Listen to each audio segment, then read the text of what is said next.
Conservation and Wildlife Management, they're a branch of the Sporting Shooters Association in South Australia. They came about just over 30 years ago. There was an identified need in the Gammon Ranges for a huge reduction of feral goats in that area. Over the last 30 odd years, under the auspices of Operation Bounce Back, which is an operation run by the Department of Environment and Water, we've moved across those parks in northern South Australia and Flinders Ranges. It would have to be 80,000 goats. So you could imagine the sort of damage over the last 30 years that number of goats was doing to the terrain, the erosion, because they're a hard-hoofed animal as well, and they simply have to be removed. They smash down vegetation to get to new shoots, so you'll be walking along and you'll see branches broken off, bushes. They've damaged those bushes, sometimes to the point where the bush will die.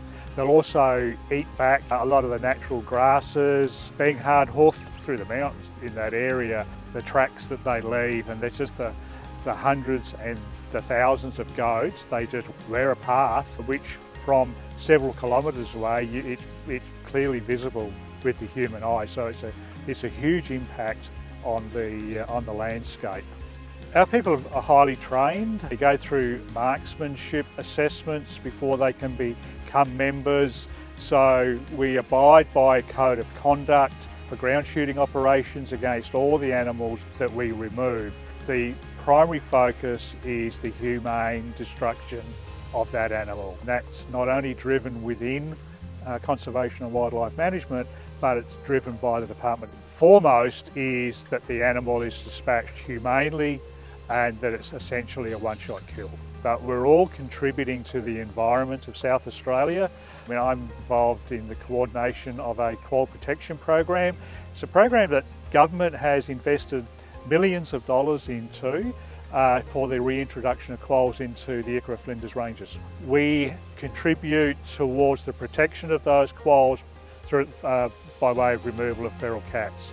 We work collaboratively with the department.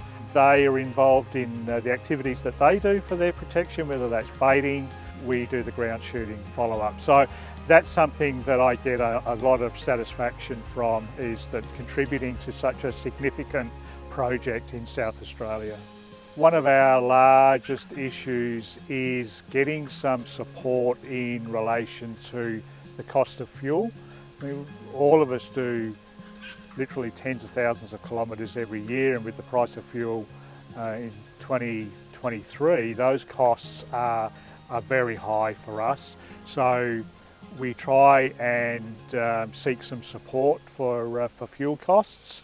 Being a shooting organisation, it's very difficult to get sponsorship, and that's something that Council is quite passionate about, is trying to get some sponsorship and essentially plugging the line that we're an environmental organisation which uses firearms, and that's often the part where we don't attract corporate sponsorship because they don't want anything to do with firearms.